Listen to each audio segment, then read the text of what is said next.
ये मामला special intensive revision यानी एसआईआर का है। एसआईआर वही वोटर लिस्ट को अपडेट करने की प्रक्रिया जिसमें गलत या डुप्लीकेट एंट्रीज हटाई जाती हैं। अब तक तो आप एसआईआर के बारे में अच्छी तरह जान ही गए होंगे। पश्चिम बंगाल में इस प्रोसेस के दौरान कई लोगों के नाम वोटर्स लिस्ट से हटा दिए गए। लोगों का कहना है नाम लॉजिकल डिस्क्रिपेंसीज के नाम पर हटाए गए। लॉजिकल डिस्क्रिपेंसी यानी नाम, स्पेलिंग या आइडेंटिटी डिटेल्स में कोई मिसमैच हो जाए तब।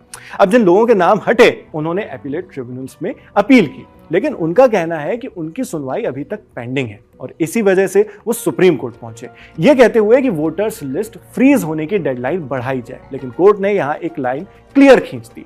कोर्ट ने कहा हम प्रोसेस में दखल नहीं देंगे, आप ट्राइब्यूनल्स के पास ही जाएं। वही अपीलेट ट्राइब्यूनल्स जहां पर एक कोई फैसला आ जाता है तो उसके खिलाफ अपील दायर की जा सकती है।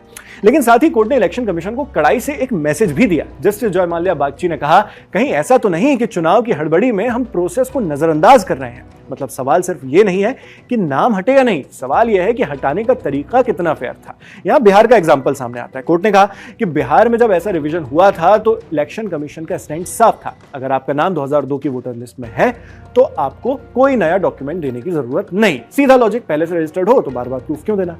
लेकिन बंगाल में क्या हो रहा है, इलेक्शन कमीशन कह रहा है डॉक्यूमेंट नहीं चाहिए, लेकिन यह प्रूव करना होगा कि आप वही व्यक्ति हैं जिसका नाम वोटर लिस्ट में है, आप वही व्यक्ति हैं। यानी इसको एक उदाहरण से समझें तो नाम अगर आपका पहले XYZ था और अब XYL है तो मिसमैच माना जाएगा। यहीं से कंफ्यूजन शुरू होता है। कोर्ट ने पूछा क्या ये पहले वाले स्टैंड से अंतर नहीं है। इलेक्शन कमीशन जवाब देता है नहीं, बस लोगों ने फॉर्म से सही से नहीं भरे इसलिए प्रॉब्लम आई। मतलब सीधे सीधे गलती सिस्टम की नहीं आवेदक की बताई जा रही है। लेकिन कोर्ट इससे पूरी तरह कन्विंस नहीं दिखा।